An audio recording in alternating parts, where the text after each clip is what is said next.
আমরা আজ গিয়েছিলাম জাকারিয়া স্ট্রিটে। আর এই জাকারিয়া স্ট্রিট কলকাতার প্রাণকেন্দ্রে অবস্থিত একটি ঐতিহ্যবাহী রাস্তা, যেটি মূলত খাবার ও স্থাপত্য এবং সংস্কৃতির জন্য বিখ্যাত। এই রাস্তায় সবথেকে উল্লেখযোগ্য স্থান হলো নাখোদা মসজিদ, যেটি কলকাতার প্রধান বৃহত্তম মসজিদ। রাস্তাটি প্রাচীন সময় থেকে মুসলিম সম্প্রদায়ের সাথে যুক্ত এবং এটি একসময় মূলত আবাসিক এলাকা ছিল। তবে সময়ের সঙ্গে সঙ্গে এটি একটি বাণিজ্যিক এবং খাবারের কেন্দ্র হিসেবে পরিচিত হয়েছে। বিশেষ করে রমজান মাসে জাকারিয়া স্ট্রিট খুব জমজমাট হয়ে ওঠে। এখানে ইফতারের বাজারের জন্য বিখ্যাত বিভিন্ন ধরনের খাবারের স্টল দেখা যায়। সেই সবকিছুই আমি এই ভিডিওতে তুলে ধরবো, তো ভিডিওটি স্কিপ না করে পুরোটাই দেখতে থাকুন।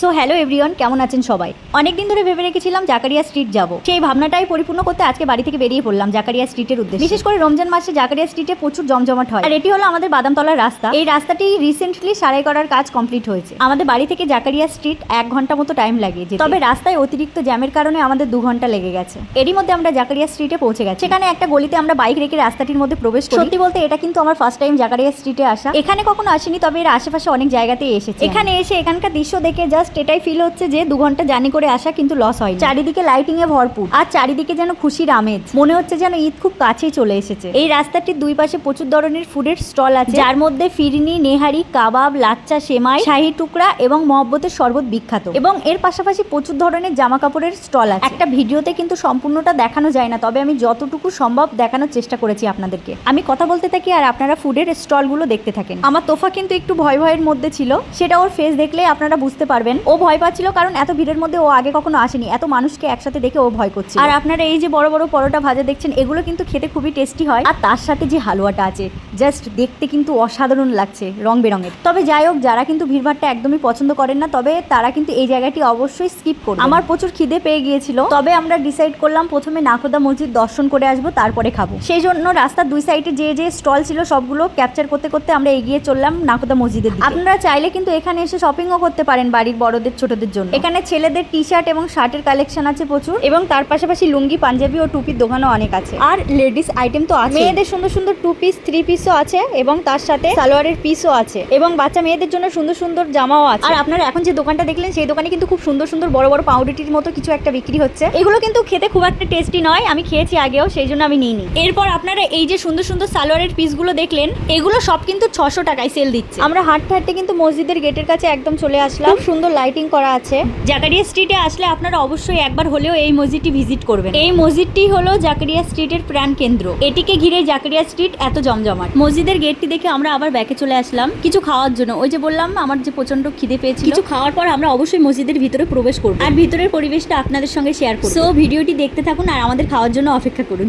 এখানে এতই যে খাবারের দোকান যে আপনারা ঠিকই করতে পারবেন না যে কোন দোকান ছেড়ে কোন দোকানে খাবেন। এখানে আসলে আপনারা অবশ্যই মহব্বতের শরবত ট্রাই করবেন, এবং সাথে আশিকি শরবতও আছে এবং নফরতের শরবতও আছে। আমি 2 বার বাড়িতে মহব্বতের শরবত বানিয়েছি, তবে এখানকার শরবত আমি খেয়েও কিন্তু আমার বেশি পার্থক্য লাগে। মাত্র 60 টাকার বিনিময়ে আপনারা কিন্তু সব রকম শরবত ট্রাই করতে পারেন। এরপর অনেক খোঁজাখুঁজির পর আমরা একটা ফাঁকা জায়গা পেলাম, তাই বসে পড়লাম খাওয়ার জন্য। কি খাবো সেটাই ডিসাইড করতে পারছিলাম না। তারপর অনেক কষ্টে যদিও সেটা ডিসাইড করলাম, বাট লাইনেই পাচ্ছিলাম না। আমি আর তোফা এখানে বসে বসে খাওয়ার জন্য অপেক্ষা করছি, আর ওর পাপা লাইনে দাঁড়িয়ে আছে। স্টলে প্রচন্ড ভিড় ছিল এবং সবাই লাইন দিয়ে দাঁড়িয়েছিল এবং টোকেন সিস্টেম ছিল। অপেক্ষা করতে করতে তো আমার ঘুম পেয়ে যাচ্ছিল। তোফা এখানে মামপট নিয়ে জল খেয়েই যাচ্ছিল। অনেক অপেক্ষার পর শেষমেশ খাবারটা সামনে পেলাম। আমরা নিয়েছিলাম তান্দুরি চিকেন এবং সাথে কাশ্মীরি নান ও হায়দ্রাবাদি চিকেন গ্রেভি। 3টে টেস্টই খুব ভালো ছিল। প্রচন্ড খিদে থাকার কারণে আমরা কিন্তু সব খেয়ে নিয়েছিলাম। আর তোফা কিন্তু এগুলো খেতে চাইছিল, তাই জন্য আমি ওর হাতে কাশ্মীরি নান একটু ছিঁড়ে দিই, ও সেটা অল্প অল্প করে খাচ্ছিল। তবে আমি চিকেনের আইটেমগুলো ওকে দিইনি, যেহেতু বাইরের খাবার, সেই জন্য। তারপর আপনাদের কাঙ্ক্ষিত অপেক্ষার অবসান ঘটাতে আমরা চলে গেলাম জাকারিয়া স্ট্রিটের সেই বিখ্যাত এবং কলকাতার সর্ববৃহত্তম মসজিদ নাখোদা মসজিদে। আমরা জুতো খুলে ভিতরে প্রবেশ করলাম, তবে তোফা কিন্তু এখানে জুতো খুলতেই চাইছিল না, ও অনেক কান্নাকাটি করছিল, তাই আমরা ওর জুতো পরিয়েই নিয়ে গেছিলাম ভিতরে ঢুকেই কিন্তু আলাদা একটা শান্তি মনের মধ্যে বিরাজ করছে, এবং চারিদিকে সৌন্দর্য যেন মন ছুঁয়ে যাচ্ছে। এই মসজিদে কিন্তু সব ধর্মের মানুষ প্রবেশ করতে পারবে, কোনো রেস্ট্রিকশন নেই। আর মসজিদের ভিতরে মেয়েরাও প্রবেশ করতে পারবে। আর এটি হলো মসজিদের অজুখানা, খুব সুন্দরভাবে বাঁধানো ছোট ছোট পুকুর, আর এর মধ্যে কিন্তু অনেকগুলো মাছ ছাড়া আছে, দেখতে কিন্তু খুবই ভালো লাগছে। এই নাখোদা মসজিদ হলো কলকাতার অন্যতম বিখ্যাত এবং বৃহত্তম মসজিদ। এই মসজিদটি 1926 সালে নির্মাণ করা হয়। এটি নির্মাণ করেন আব্দুর রহমান উসমান নামক এক ব্যক্তি, যিনি মূলত পুছ জেলার সুরাটি ব্যবসায়ী নামে পরিচিত ছিলেন। মসজিদটির ডিজাইন করা হয়েছে আকবরের সময়ের মুঘল স্থাপত্যের উপর ভিত্তি করে। এই মসজিদটির প্রবেশদ্বার বা দরজা নির্মিত করা হয়েছে ফতেপুর সিক্রির বুলন্দ দরজার অনুকরণে। ভিতরে ঢুকে তোফা কিন্তু তোফার মতো খেলা করছিল এবং আমরা সেগুলো ক্যাপচার করতে থাকলাম। মসজিদের ভিতরে একসঙ্গে কিন্তু 10,000 মানুষ নামাজ পড়তে পারবে এবং এই মসজিদে 3টি বিশাল আকৃতির গুম্বজ আছে যা মুঘল স্থাপত্যের বৈশিষ্ট্য বহন করে এবং এই মসজিদে 2টি সুউচ্চ মিনার আছে যা প্রায় 150 ফুট উঁচু।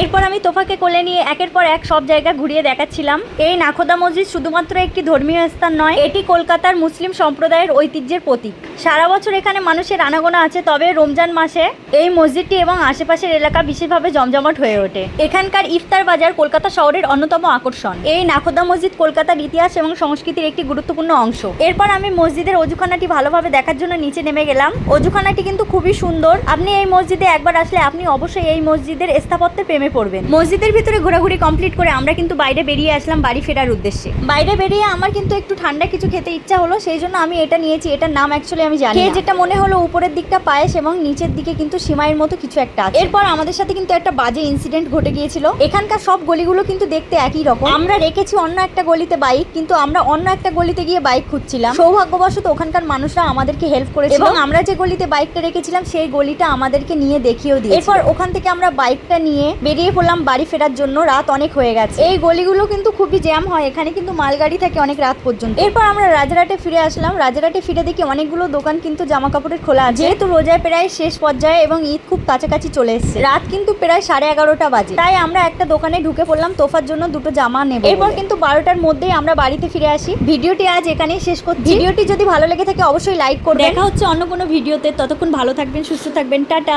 And good night.